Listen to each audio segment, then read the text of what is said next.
So earlier you mentioned that you like to work out a lot and you use that time to kind of do mental practice. But how do you feel that working out and staying physically active affects you as a brass player? I cannot encourage people enough. My students also know that, I develop a little weekly checkoff sheet for them that includes things like, have I had 8 glasses of water today? What did I eat today? Just to give people a little bit more of an awareness of, how you fuel your body, because in addition to how you fuel your body, what you eat, how much water you drink, keeping hydrated, what we do is very physical. Obviously a lot of breath, it takes a lot of support, a lot of air. And so for us to maximize this efficiency, having a physical fitness component to it, I do believe is really, really essential. So I do CrossFit 3 to 4 times a week in addition to other aerobic exercise, whether that be swimming or one of the various cardio machines at the gym.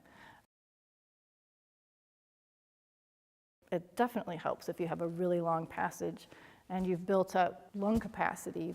You've learned how to really maximize your intake. It's just another fantastic tool in your box to ensure success. So was there a time while you were a horn player that you weren't working out? And what kind of difference did you feel once you started working out and eating a lot better? Yeah, I mean, I've had a couple of health issues in the past where I wasn't able to. And you just felt kind of weak, and I felt like I couldn't get enough air in. And then when I had a long sustained passage, I felt like,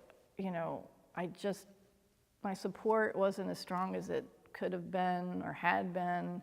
It just felt weak. Since I, came back into it, not only does it help your overall physical health and ability to, play with a lot of strength and support and power on occasion, it also affects just your general mental health, because it starts to build your confidence. There's a literal scientific link between exercise and your mental health, and I'm proof positive that that is absolutely the case. Having been sick and then, but once you are able to bring yourself back, it's, whoo, okay, I can do it. This is great. I feel strong. Bring on that really long passage. I'm going to do it, Yeah. So before you got to Syracuse and the Met, you freelanced in New York a lot. Can you speak some about what life was like freelancing? I got into freelancing, I didn't get into a summer festival after the first year of my master's. And at that time, as it happened, a lot of people had left the city for the summer to do other festivals or go on vacation. And so some Broadway shows were desperate for subs. So they called Julie and said, do you have any students who could come?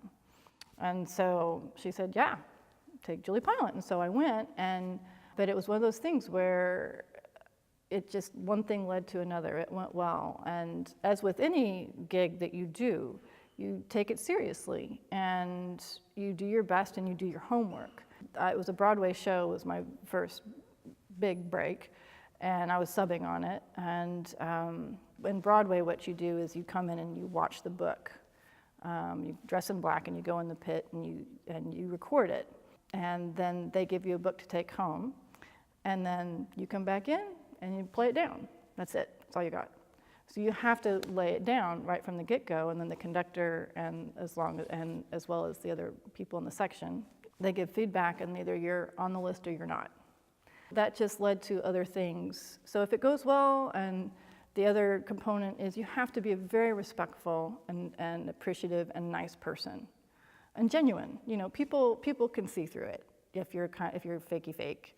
But if people see that you're appreciative of the opportunity, you're respectful of their experience and the tips that they offer you, and you basically just kind of keep to yourself, because everybody has different boundaries. I think that is a really good recipe for going further in the freelance world, and it really is word of mouth and recommendation, because you can be a great player, but if you're an unpleasant person, you aren't going to get hired no matter how good you are in the freelance scene. That's just fact.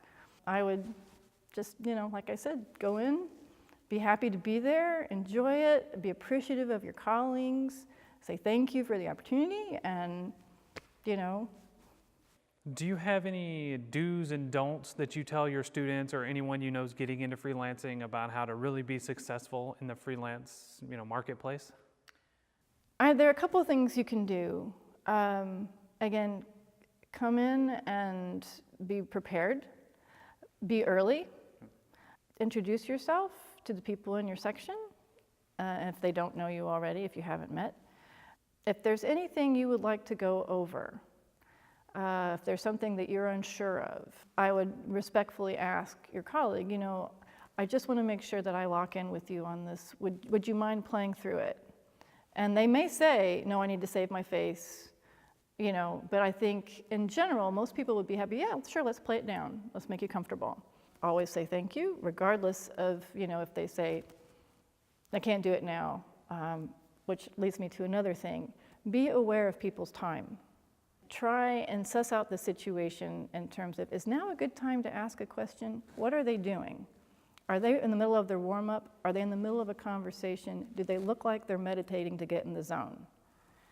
Be respectful. And if none of those things are the case, if they look like, oh, they're just reading or they're just kind of noodling around, that's a good time to ask a question. I think that's something that people forget. They think, oh my gosh, I need to go over this passage, or I have a question I need to ask. And they get focused and forget to suss out the situation first. So that's a big one. Check out your surroundings, make sure it's cool. Again, if you screw something up, unless it's major, let it go. If it's totally major, at intermission or after the show, say, look, I'm really sorry about that. It won't happen again. Just leave it at that. Don't make a big deal out of it, but acknowledge it.